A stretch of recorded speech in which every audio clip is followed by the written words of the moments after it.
Didn't mean to interrupt you.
Good morning and welcome to the Saturday Mornings Debate Show.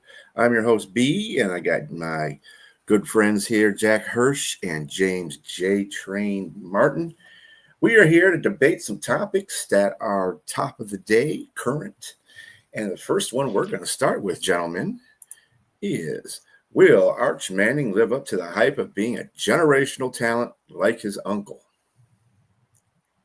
Yeah, wow. I like that question. I like the other question. All the talk of Micah Parsons.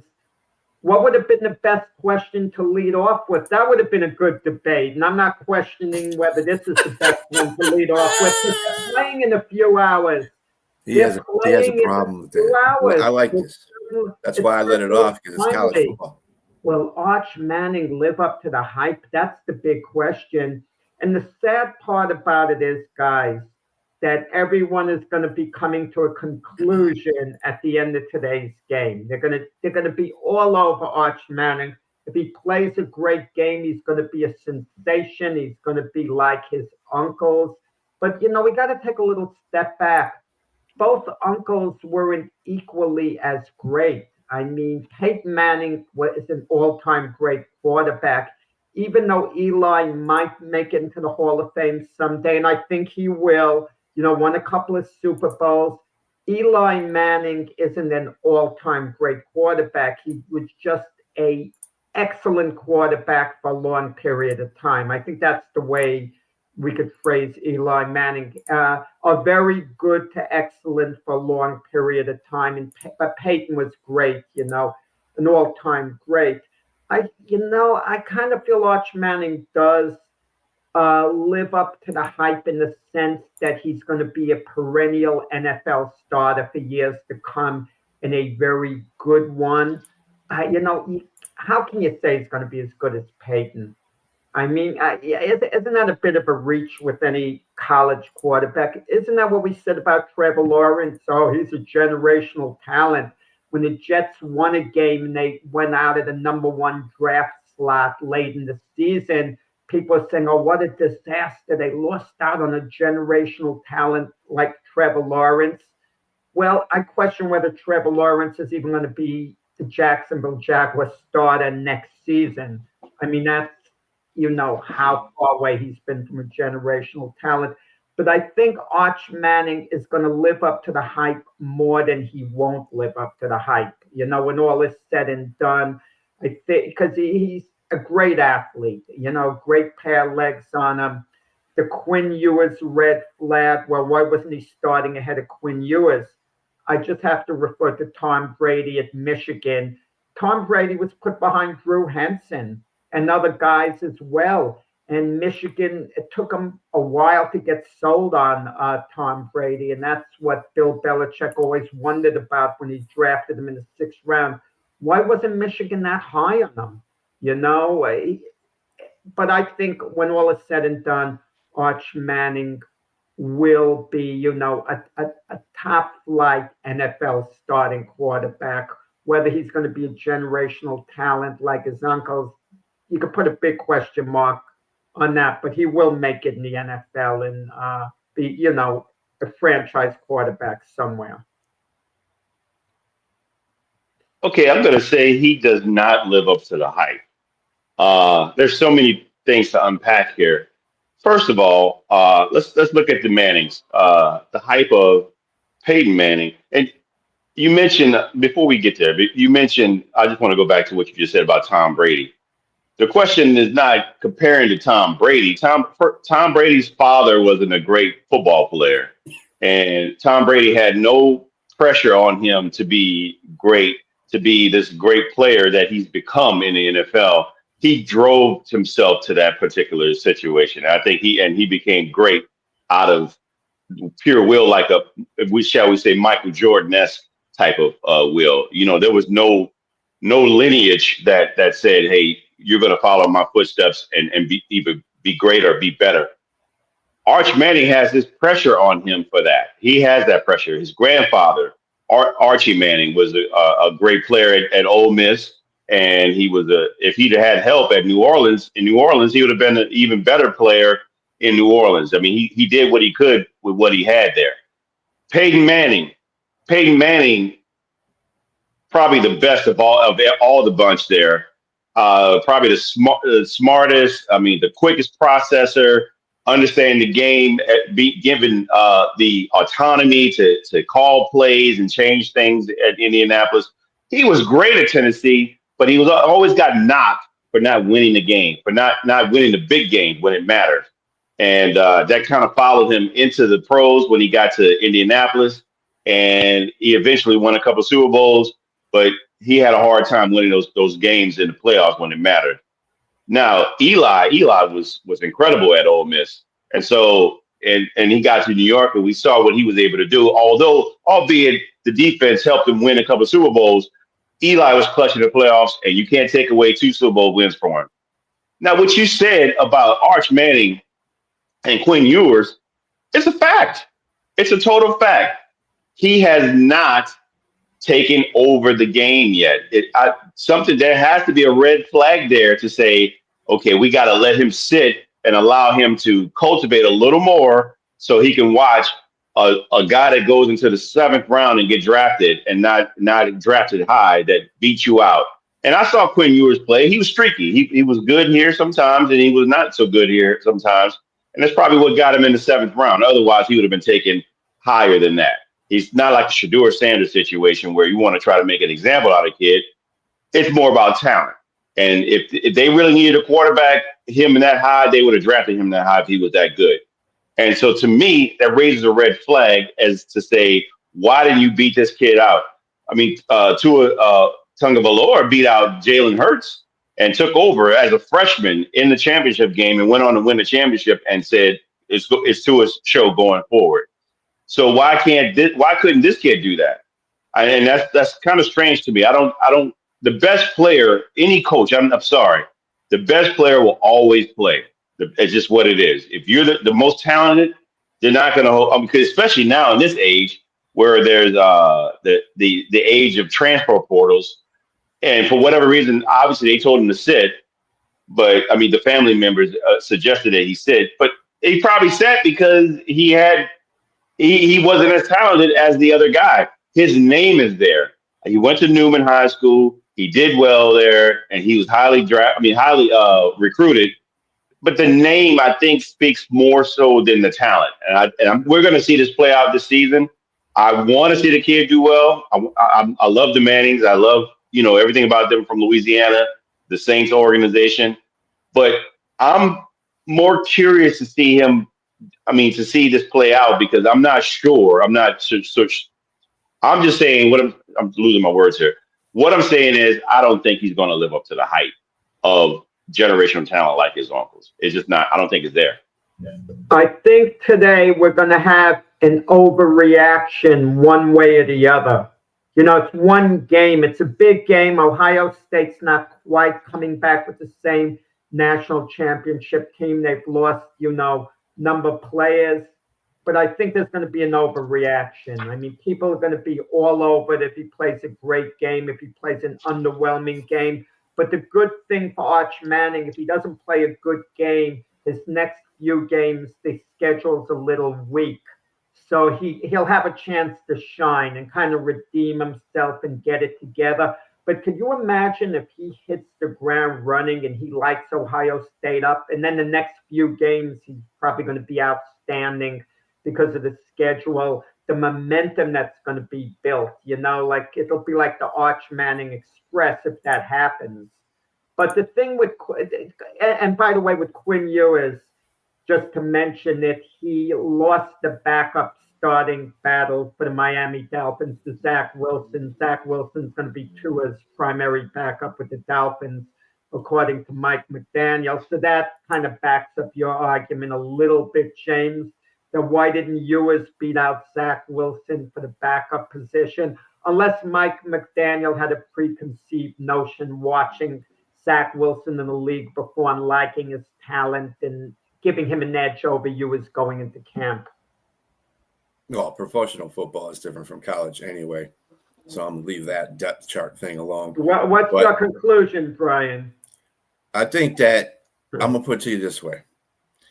All the Mannings stayed 4 years in college. If Arch Manning comes out this year, after this year, he's not going to be a generational talent because he hasn't had time to mold. If he stays 4 years,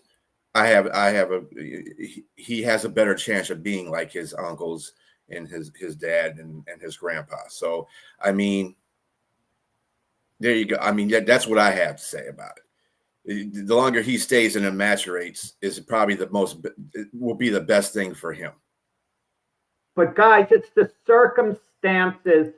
James, you put yourself in Arch Manning's situation. You're a big New Orleans Saints fan. You've been a big New Orleans Saints fan your whole life. If the Saints are picking first overall in the draft, and they're going to pick you if you come out and you could stay in school one more year. If you stay in school an extra year, you lose your chance to play for the Saints because probably someone else drafts you the following year.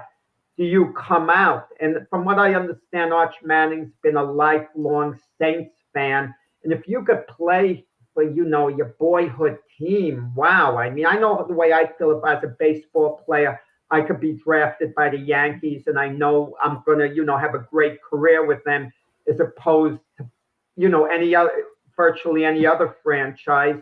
Chances are I come out a year early because you can't let certain opportunities get you by. So despite what Arch Manning Sr. said and, his grandfather and Arch, the player himself, I think that does factor into it. Of course it does. Let me tell you, there's so many storylines to unpack with that type of situation. First of all, let me say this.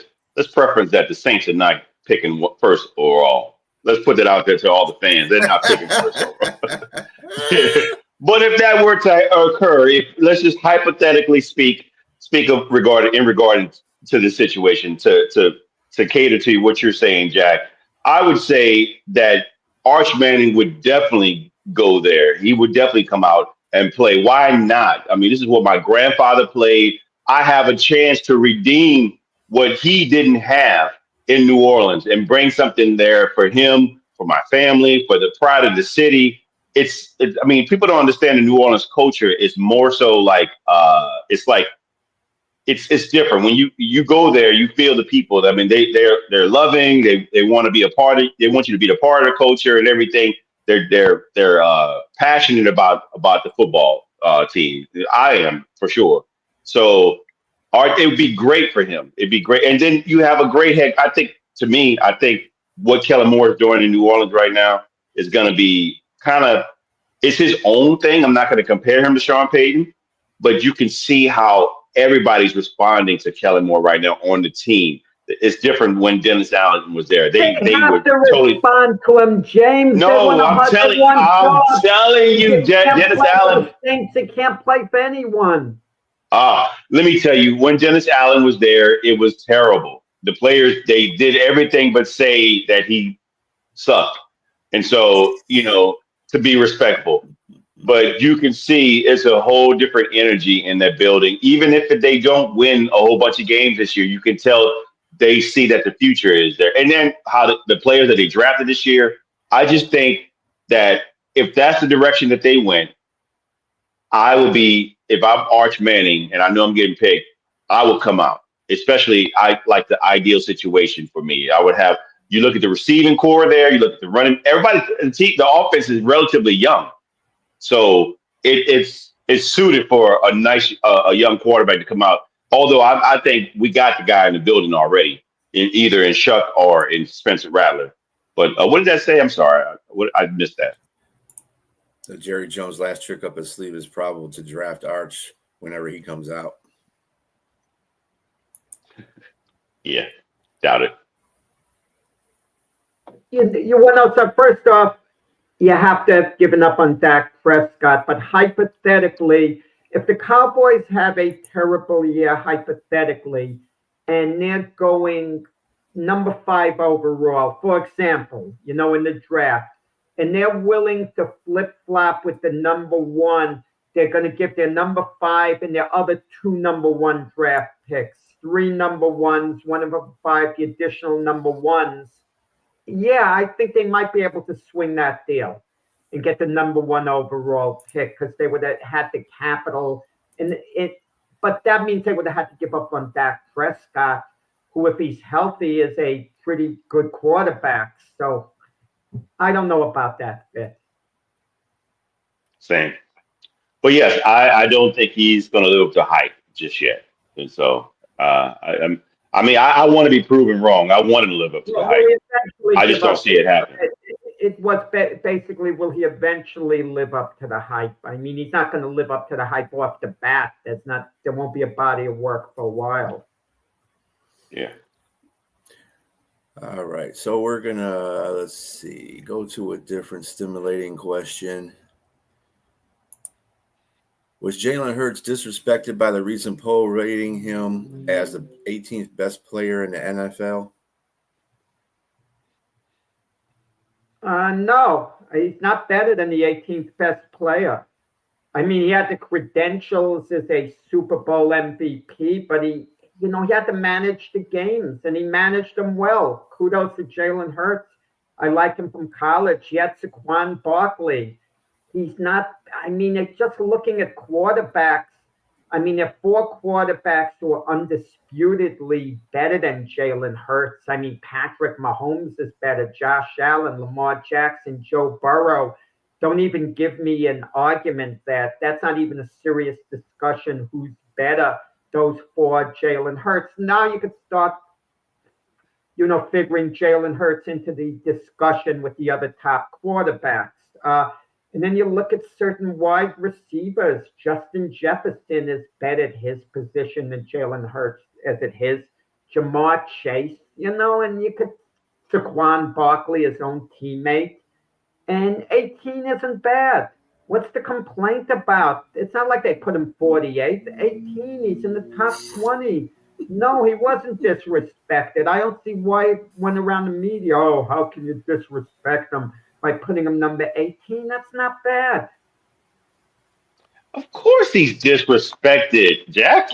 You can't just say that a guy just went to 2 Super Bowls in 3 years, and the first year he went, his numbers were astronomically better. They would have been even better had he not gotten hurt later in the season, but he was en route to MVP status. And don't give me this whole thing about having Saquon Barkley as a running back, a 2,000-yard running back. You going to tell me Lamar Jackson doesn't deserve to be in the top 3 of quarterbacks because he has a 1,900-yard running back in Derrick Henry? There's no way. You can't be faulted for who you have on your team. If anything, you're supposed to help make these, teams better or players better. Your game is a lot better because you're not totally exposed. I think I hate to even bring up this name, but the only person that I could really think that really excelled greatly with a terrible offense to me was O.J. Simpson when he had when he rushed for 2,000 yards, had no quarterback play, and rushed for 2,000 yards. He had a great offensive line. Yeah, so he had a great offensive line, but they couldn't throw the ball. Everybody knew what they were doing. Regardless, they still couldn't throw the ball. They knew everybody put 8. He had 14 games. He averaged 143 yards a game. That's still incredible, regardless of the offensive line. My point is that Jalen Hurts, he threw for like 20 2,900 yards last year. It was kind of pedestrian, considering you're a Super Bowl winning quarterback. And I looked through the playoffs. The games were okay, but he managed them well. But at the same time, you can't. When they got to the Super Bowl, the lights were turned on. He shined the brightest of the two quarterbacks that were there, but Patrick Mahomes didn't. He didn't shine. He kind of laid an egg in that Super Bowl. So you got to give the man some credit there. And 18 to me seems a little bit disingenuous in saying that you're not giving this guy his respect. He threw 18 touchdowns to 5 interceptions. That ratio, he took care of the ball.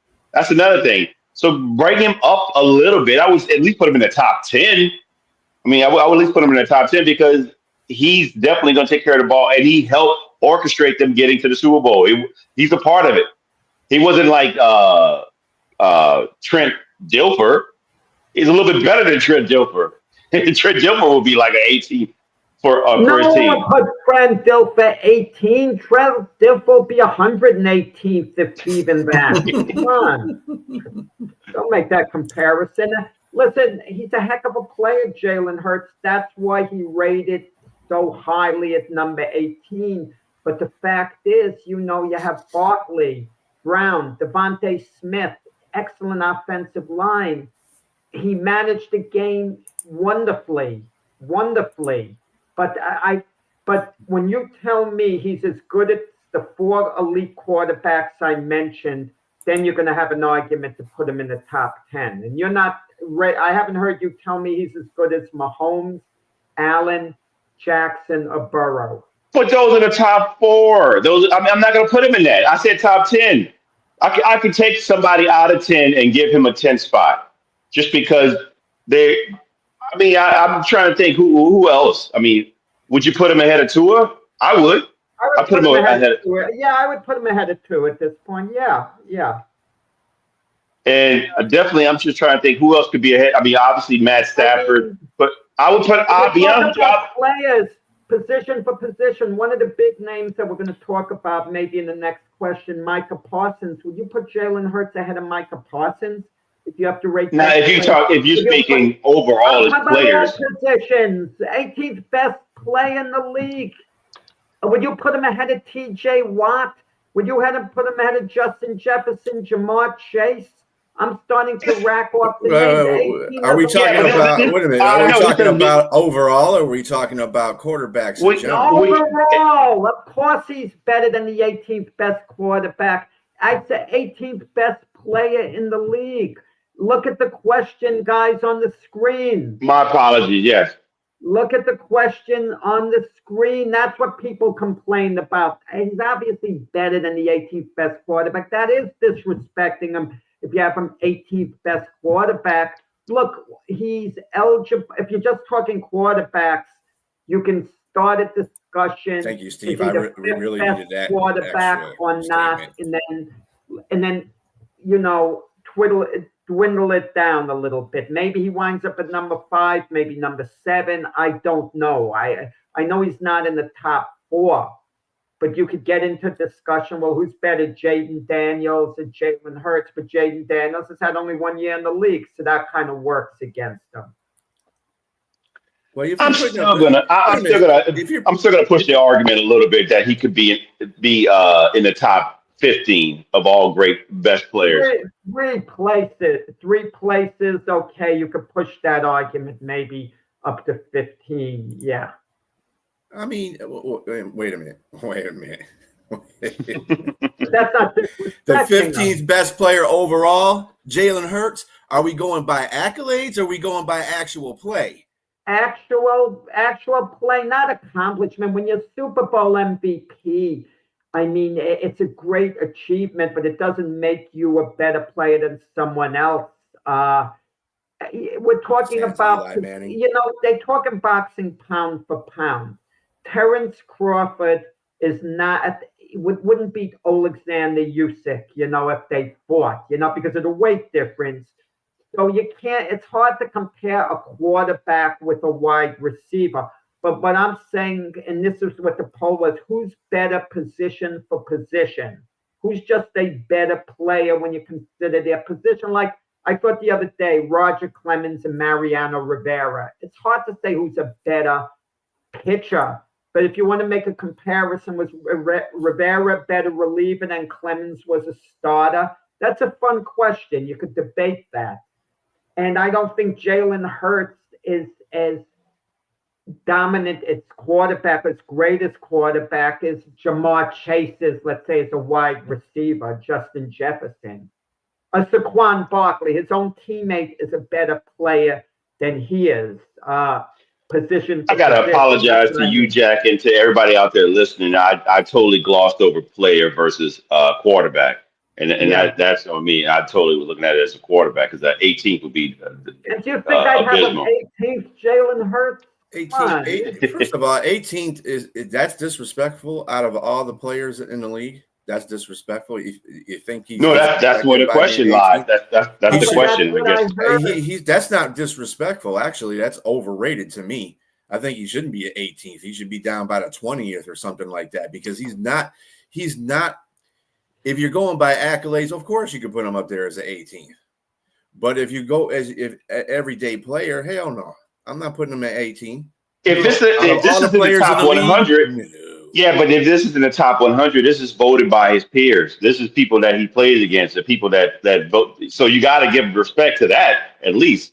I mean, I would say these guys are the ones that play. They're the ones that I don't care who he's voted by.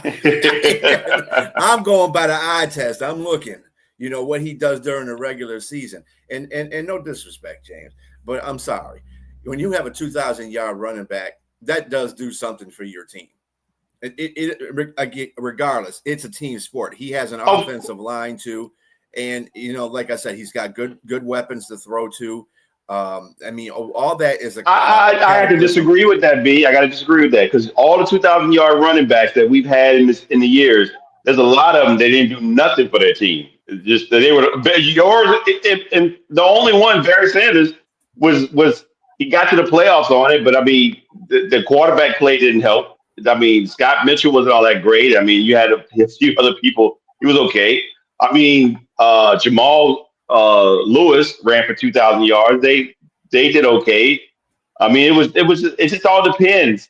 It really depends on the situation. You can't fault a quarterback for having greatness around them. You can't fault them that. If anything, that it does help, yes, but it expounds what you already have. It allows you to. I mean, because he didn't have a 2,000-yard running back when they went to the Super Bowl the first time 2 years ago, and they didn't. As a matter of fact, they had average talent at running back, and he was the main focus of the offense, and he was legit. So I'm not going to take that away from him because he had a 2,000-yard running back. So be it. Again, Saquon Barkley wasn't there 2 years ago. So, and they still made it to the Super Bowl. So I just got to kind of disagree with that. They basically had they had a pretty good defense as well. I mean, it takes all 22 people to get there. For sure. But we're speaking individually here, though. You said it right, though. He managed the game. That's what it was. He didn't turn the ball over as much. He kept drives going when drives. But that's what he did. He managed the game. I mean, but giving him the 18th best player in the NFL, no, that's not sitting right with me, man. There's too many other players out there with talent that push their team above certain grounds. So, like Lamar Jackson. Lamar Jackson can take. Yeah, but Lamar, he's in the top three. He's top three. Mm-hmm. Or top 4, 3 or 4, maybe number 1, anywhere 1 to 4. With the big 4, yeah. And I think that Lamar gets that accolade because he does do things above and beyond because of his athleticism and his fact that he can pass the ball and run the ball at the same time and make plays different. I mean, I've seen games where Lamar has taken the game over offensively. It's just like with TJ Watt. Any guy that can take over games defensively, Myles Garrett's another example. Those are players that will change the game. Jalen Hurts is not. I was going to say Yeah, go ahead. He You go. manages the game. He doesn't really change the game. He's had two terrific Super Bowls where he should have been an MVP in the first one had it not been for his little fumble he had that was taken back for, and it was against Kansas City as well. And that's when Kansas City was actually, at the top of their game. Legit. Yep. Mm-hmm. So you can give it if you want to give him 18 because of accolades. That's fine. I just don't think that he's the 18th best player. When the top 10 players come out if for the NFL top 100, if it hadn't happened yet, the top two are going to be quarterbacks. It's going to be Lamar Jackson or probably number two. They're going to flip flop. It's either Lamar Jackson or Josh Allen. One of those two players are going to be number one and number two. That's just what it is. Yeah. And Saquon may be there. Patrick Mahomes is still rated. I don't remember who was number one, but the consensus still is Patrick Mahomes. Whether he'll be it at the end of the year, but with all he accomplished and still going to a Super Bowl, he's still a consensus number one. It's hard to take it away from him right now. And especially with Burrow, Jackson, and Allen, they all seem pretty even. So there's not a clear-cut guy to replace Mahomes. You could say all three maybe are going to be ahead of Mahomes by the end of the year, but there's not a clear-cut number one. Yeah. Top five to me, four of them are quarterbacks and one's a running back, I would say. On that note, the top 10 come out September the 1st. So just to let you know. Yeah. On to our next one, and going to be the most popular one here. In long term, who do you think will benefit more by Micah Parsons' trade, the Packers or the Cowboys? I guess I've been going first today. Anytime you want to go first, James, you can. I was going to ask. Counter. Okay. Look, you want to capitalize on my mistake. The key thing is, and I know James gets a little antsy wanting to make his point. The key thing is, look, James, long term. That's the key thing. I see it long term. Start knocking Jerry Jones and the Cowboys for the deal. It's long term, meaning we're not going to have an answer. It remains to be seen. Short term. Jack, let me say this. I'll let you go. I was going to say this. Go ahead. You're the boxer here. You're the former boxer here. I didn't get in the ring, but if I had to be a boxer, I'd be like a Floyd Mayweather. I'm a defensive person and I counter. So I will give you a few counters here and there. So I don't have a problem not going first. I know how I can counter well. You could cut in if they have a point that you really want to make that moment. But Micah Parsons is going to elevate the Packers this year.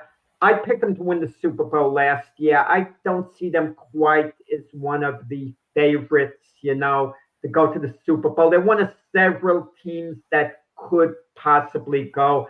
I don't look at them as being that strong of a team unless Jordan Love has a great year. If Jordan Love is so-so, the Packers aren't going to any Super Bowl. I mean, bottom line there.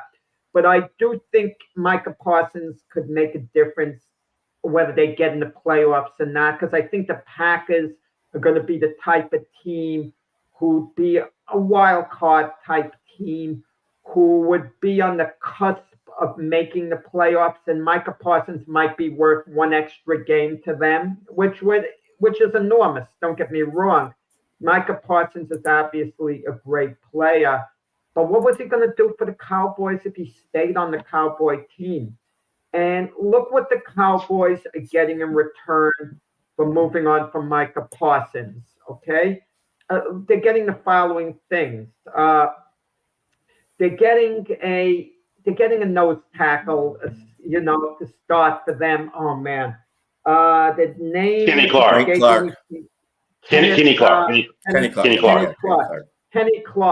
Kenny Clark is lost in all this. With all the talk about Micah Parsons, the man played 9 years for the Packers, and they're just moving on from him all of a sudden without warning. They're giving him the boot. They're chasing him out of town. No one talks about that. Everyone, oh, Jerry Jones, this and that. What about the lack of loyalty on the Packer part? To move on from a guy suddenly who's giving you his all, who they drafted in 2016 out of college. So if I'm Clark, he's the forgotten man. He's the guy getting screwed in all this. I want to hear Micah Parsons with his record-breaking contract is getting a bad deal. Micah Parsons should be doing cartwheels, with the money he's getting, and he's going to He is. And he's going to a team that could be, Super Bowl contenders, arguably, for years to come. What was he going to do for the Cowboys this year? He wasn't going to elevate them that much. So the Cowboys, they're getting Kenny Clark, good nose tackle, is going to start from. He's 30 years old, so he's not a long-term answer. They're getting 2 number 1 draft picks. Those are 2 additional pieces, 3 pieces, and they're getting roster flexibility, which is invaluable. If they paid Micah Parsons all that money, they got the money tied up in 3 players. Should they have paid Micah Parsons instead of CD Lamb? Absolutely. I understand Dak Prescott's a quarterback. What are your alternatives if you don't give him the money? I understand that. But CD Lamb, you can always get another receiver. He's a very good receiver, CD Lamb. I don't mean he's so easily replaceable. Let's be honest, they probably could have gotten a Devontae Adams, the Cowboys, at some point, when he was available. Just pay him a little more than the other teams, and Devontae Adams would have gone to Dallas. I'm just giving an example. So we don't know how it's going to work out with the Cowboys. How are they going to use the 2 picks? It's easy to say they'll probably be in the late 20s. But let me tell you a little lesson I learned as a Jet fan. I was upset the Jets moved on from Jamal Adams. In my view, he was the best safety in the NFL. The guy was sensational, a 5th overall pick in the draft. No safety was better sideline to sideline than Jamal Adams. Sensational. They trade him draft picks to Seattle.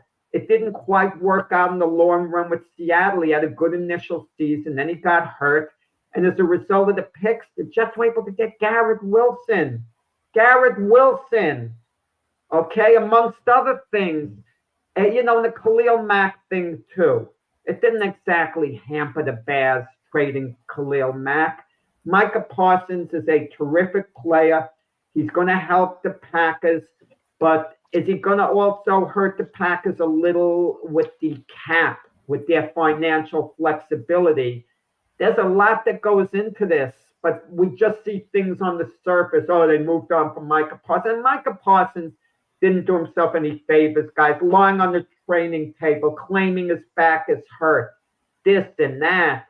All the drama behind the scenes to force a new contract, it didn't go over well. Could Jerry Jones have made a better deal? Yes. He could have gotten a little more. You could have gotten like an additional 4th and 6th round draft pick. You could have added on to the deal a little more. So I didn't think Dallas made the best possible deal. But in the long term, it's a cop-out. We just don't know who's going to benefit more. Short term, Green Bay, absolutely. Long term, if Micah Parsons stays healthy for a lot of years to come and he goes into the Hall of Fame as a Green Bay Packer, I guess the Packers, in all probability, you'd say give him an edge in the deal. But this might turn out to age well for the Cowboys. It might be a win-win thing in the long run. We don't know. Jack, get off the fence and stop straddling it. And we can take a side, please. It's definitely gotta be to me, Green Bay. The team that dropped the ball is Jerry. The person that dropped the ball is totally Jerry. They had an opportunity a year ago, maybe a year and a half ago, to sign this guy to a contract and get him for way cheaper than this amount of money. He wanted to be a Cowboy. He wanted to be a Cowboy versus life. He was invested. He got his podcast. He got a lot of things there. Even if I heard there was things that people talking that he wasn't quite the locker room guy. Who cares? It matters. Don't get me wrong. It does matter, but wins also matter too. And so at the time when since he's been there, they've had under Mike McCarthy, they had what 12 and 5 seasons, somewhere around there. I mean, come on, man. It's just they didn't get over the hump, but they were winning. Teams wish they could have 12 wins. Me, my team included. I would just say that, and you mentioned that Michael Parsons should be doing cartwheels. He's doing more than that. If you ever seen the movie Back to School with Rodney Dangerfield, with that nice dive he did, I think that's what he's doing. He's flipping, doing like a triple somersault, whatever it was called, or something like that. He's doing that because he's going straight to the bank. He's got 188 million for 4 years to set the market. 136 guaranteed. He's making astronomical money. And Kenny Clark, yeah, he got traded. He got lost in the sauce. Did he? He's 29 years old. He's going to be 30 this year. They have 4 decent young. I looked at their roster. Their roster is very young defensively, and especially on that line. And they got guys that get after the ball and get after the quarterback. Last year they had a guy. They got Luke Van Ness, and they got another DE that got like 7.5 sacks. So he's going to add to this mix. And he's going to command a couple of double teams. So that's going to free up some guys like Luke Van Ness and some other guys. So I get it. I heard B. Shirley mention that he doesn't have really good. He's not really good in the run. You're right. I saw what we did to them. The Saints did to them in the first beginning of the season last year. And he was nowhere to be found in regards to the running. But as an edge quarterback, sack master is what it is. That's what you got. And I think in the long run, having a young team, a young nucleus, they're going to be fine. They're going to benefit more than Dallas benefits with like Steve-O said, 2 late first round draft picks that you don't know what you're going to get. And I think Jerry right now is just in a rebuild. They're in rebuild mode. So, and this is not like the Herschel Walker draft trade where you have accumulated so many players and to add to an already great, a great new triplet. You got Emmitt Smith, you got Troy Aikman, and you had Michael Irvin. Then you had Alvin Harper and all these other guys to the mix, Russell Maryland and Darrell Woodson. That's an anomaly. That's an anomaly. I just don't think that's going to happen with Dallas again. But they clearly are in rebuild mode, and so it's yet to be determined. But for me, taking Michael Parsons, even though they might be strapped, they've always been like the type of team that don't pay players, so they can reload with all the other ancillary players. So they just drafted a wide receiver. They're going to have him about 4 or 5 years. That's what's the guy, Matthew Golden? Golden, yeah. That's probably their number one. So it makes sense to pay a guy like this now because and you can always readjust and push money down the road if you need to make room for other players if you need to add another guy in. But their team's relatively young. I think they paid the people that need to be paid, the quarterback, and now they got Michael Parsons, and the rest of the guys are real young, so they can work with them. I'm going to give you a similar situation that was very similar a year ago. Myles Garrett with Cleveland, very similar. Myles Garrett goes on social media, I want to trade. I want out of Cleveland. The same nonsense that went on with Michael Parsons. So they give Myles Garrett the big deal, the big money at the time. So he gets the money. What's it meant for Cleveland? Last year they were dreadful. And going forward, they're not a playoff contender this year. Let's say Cleveland hadn't given Myles Garrett the money and they got 2 number 1 draft choices and a starter making a deal with another team. They probably would have been better served in the long run, the Cleveland Browns, than re-signing Myles Garrett, unless you want Myles Garrett to spend his whole career with the team and go in as a Hall of Fame. Wait. When did Myles Garrett get paid? When did he get paid? A year ago. Last year, yeah. It was before the season? Yeah, just similar situation to Micah Parsons. He demands a trade, goes on social media, the whole bit, and Cleveland reels him back in. Unlike Jerry reeling Parsons back in. It got ugly. It looked like Garrett was done with Cleveland. But what's it meant to Cleveland, him coming back? It meant nothing last year. how valuable is he going to be this year? He's a great player, Myles Garrett. He's a similar player to Micah Parsons. You could argue who's better. You could argue that. That's they're on the same level. We could agree on that. But how, it's how it benefits the team. I think Micah Parsons benefits the Packers more than he hurts leaving the Cowboys.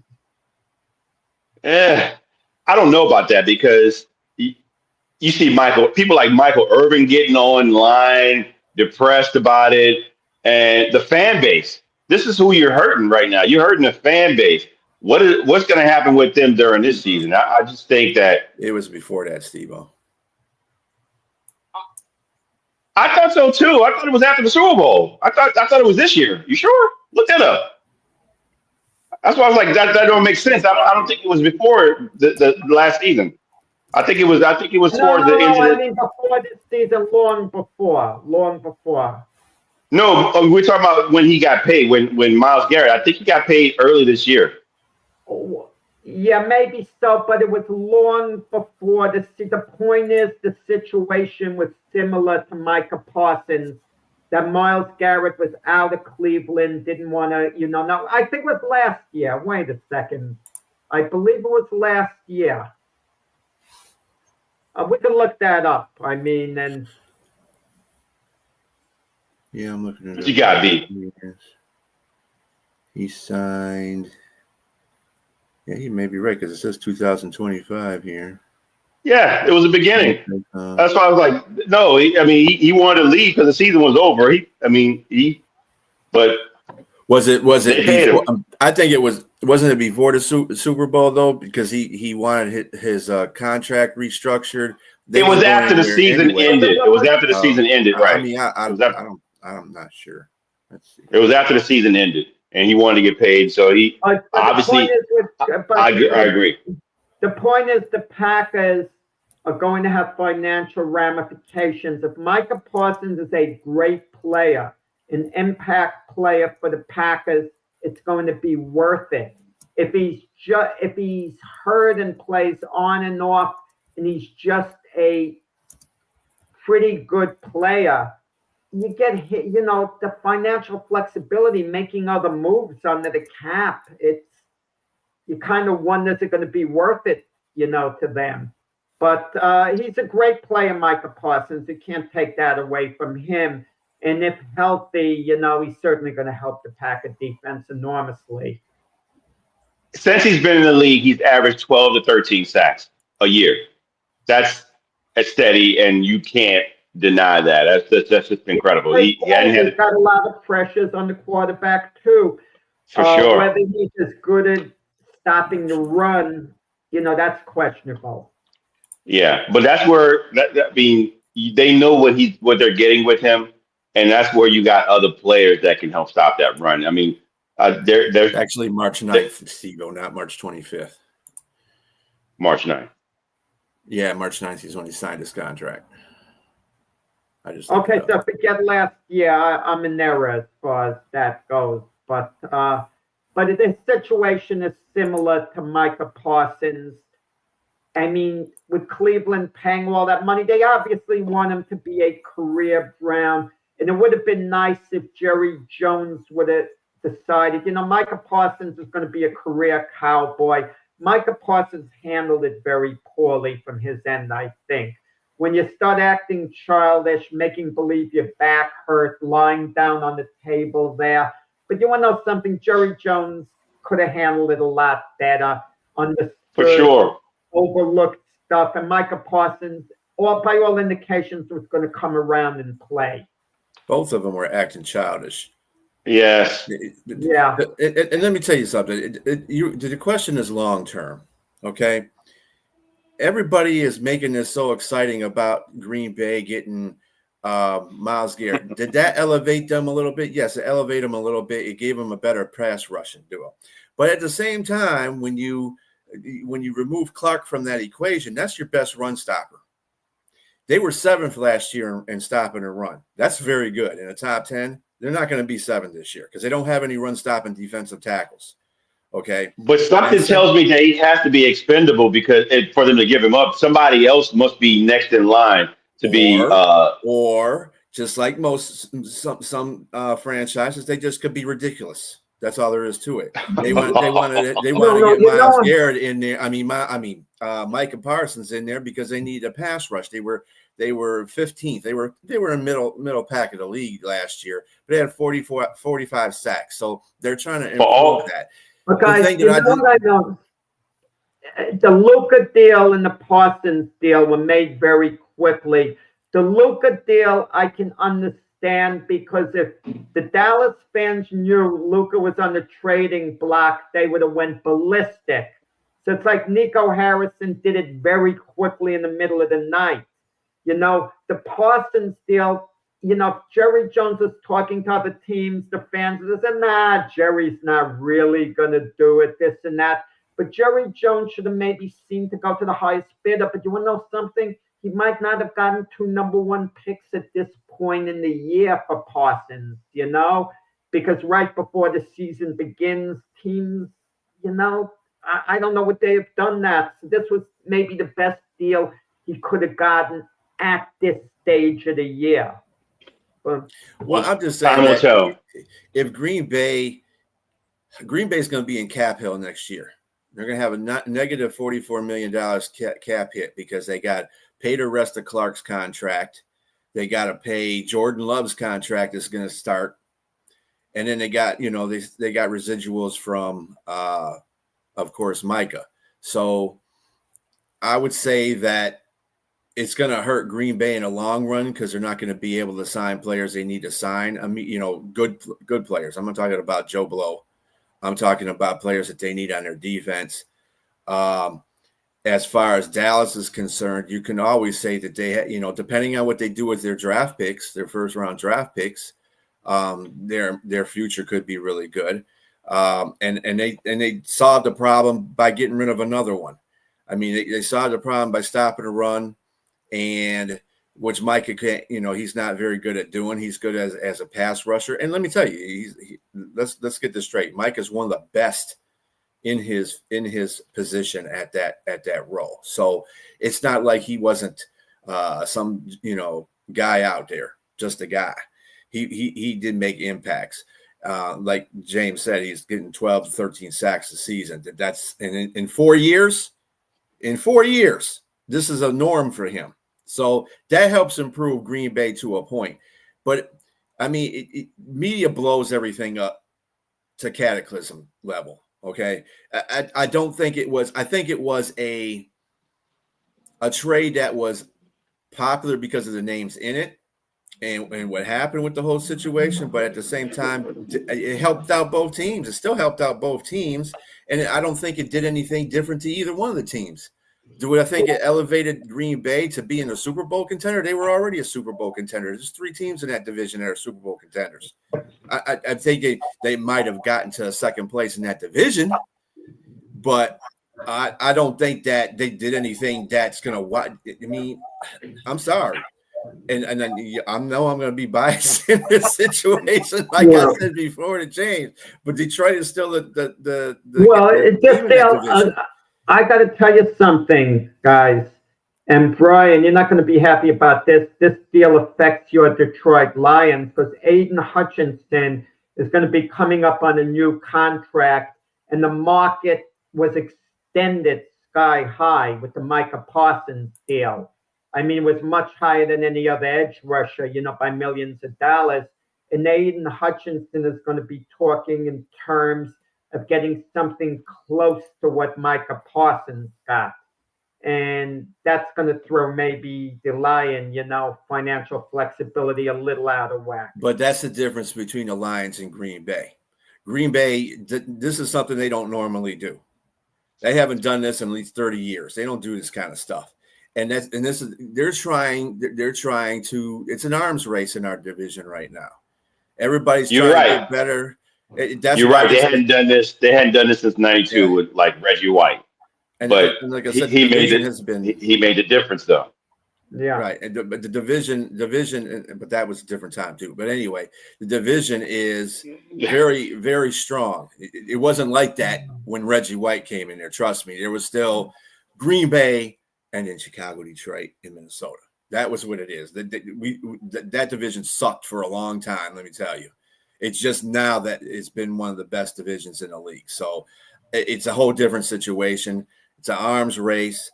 I think that they still, and Aiden Hutchinson, that's the reason why you don't see us making deals left and right about things. And our fans are getting frustrated because we can't find another edge rusher and blah, blah, blah. Brad Holmes is calculated. Okay. When Aiden Hutchinson gets his contract, believe me, they're going to hand him an open checkbook. Okay. So it doesn't make a difference.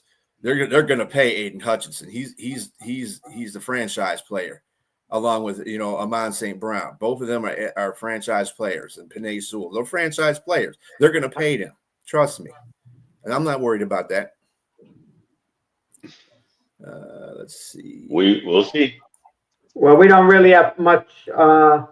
Right, for another question. We'll wait on. Yeah, let's see. I see the Lions taking a deep fall back that might be. Oh, sorry. Yeah, they can. The Lions could afford to go from 15-2 to 11-6, and they could still win the division at 11-6 because there's a lot of parity there. I don't know how you could say that'd be the last year for Dan Campbell, though. No, it's not going to be the last year. I just think that they might take a step back because of losing their offensive and defensive coordinators, but we'll see. But taking a step back, what is taking a step back, though? What is taking a step back? It's taking meaning a step back, you still have to have division. It's taking a step back, not making the playoffs. What's taking a step back? Because you're going to take a step back after a 15-2 season, especially in a competitive division, and then outside that division, you got to play the AFC North and NFC East. 10-7 and losing the first game in the wild card round would be a little step back. Yeah. Yeah, somewhere around there, because they're still talented enough to get to the playoffs. Well, the team that in that division who's most likely to take a serious step back would be the Vikings. What were they, 14-3? Does anyone think they're going to come be even 12-5, let alone 14-3? Does anyone think they're going to be 11-6? Are the Vikings? I'm not sold on JJ McCarthy. I'll be honest with you. We'll see. I could see the Vikings going 8-9, and the Bears lost a number of close games. And if they win those close games, the Bears could easily be a 10-7, 11-6 team this year. They're bound. They were 7-10 last year. They weren't that terrible, when all was No, you're right. Like you said, all four teams are that division is probably the best division in football. Let's just put it out there. I agree with that. But it may be just a shift coming. You got everybody got better. It seemed like in that division. This is obviously somebody that doesn't like the Lions. Anyway. No, they won't be in the basement. I totally disagree with that. Basement. Yeah, hey, I don't care what anybody says. I think they're going to be the division winners again until somebody proves them wrong. It's just like the Super Bowl winners. I'm not going against Philadelphia until somebody proves them wrong. Fair enough. I'd love to have my Lions in the Super Bowl, but until somebody upsets Philadelphia or Philadelphia doesn't make it, Philadelphia's a Super Bowl contender. Super Bowl, as far as I'm concerned, we're in the Super Bowl. AFC is the only thing that I have a question on, but the winners are always the ones that you have to beat. So there's a certain unpredictability, like with the Indianapolis Colts. They're normally in the mix in that division. Are they going to take a step back? Are they going to be the same? Jacksonville Jaguars, this is their moment of truth this year. They have to respond this year. They were an up-and-coming team all these years, and they've slid backwards. Are the Houston Texans going to take a step forward? They didn't quite do it last year. They were still good enough to get to the playoffs, but are they the team of the future, the Texans? And then you look at the West over there. Are the Chiefs going to, win the division once again? Is their dominance going to stay? Is Denver ready to, beat them this year? That's a big storyline. And Jim Harbaugh and the Chargers. And if the Raiders under Pete Carroll, if you're going to tell me they're going to improve, something's got to give. Everyone can't be good. Something's got to give with all these teams. That's why I get on James about the Saints a little. something's got to give, somewhere. And some teams can't be that good, including my Jets. Mm-hmm. That's all right. You guys will be better this year. Both of your teams will be better this year. 5-12. How much they can't help but be a little better, nearly. Yes, That's there's nowhere else to look but true. up. Right, that's true. But hey, as long as it's going up and not back down, that's all that counts, right? You got to get better somewhere. You got to get a little bit better on your team. So anyway, good debate, guys. We got to 3 questions, but they were really good questions. Thank you, Jack and James, for your debate questions. They were intriguing. On that note, we will bid you adieu.